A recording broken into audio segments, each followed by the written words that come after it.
Clapper board நிறைவு. சிவப்பு மனிதனின் உண்மை காட்சி 1. வகுப்பறை அமைதியாகிறது.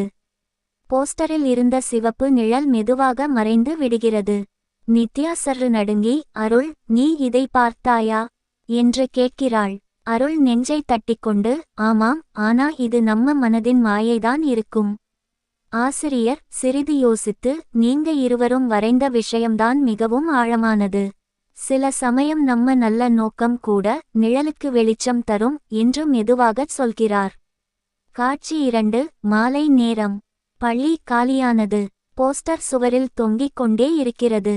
காற்று வீசும் போது அதன் சிவப்பு பகுதி சிறிது அசைகிறது. அந்த நிழல் மீண்டும் மெதுவாக உருவம் கொள்கிறது. சிவப்பு மனிதன்.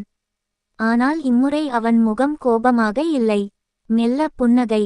போஸ்டரில் எழுதிய வாசகம், மனிதன் மாறினால் உலகம் மாறும். அவனது நிழல் அந்த எழுத்துகளுக்குள் கலந்து மறைந்து விடுகிறது.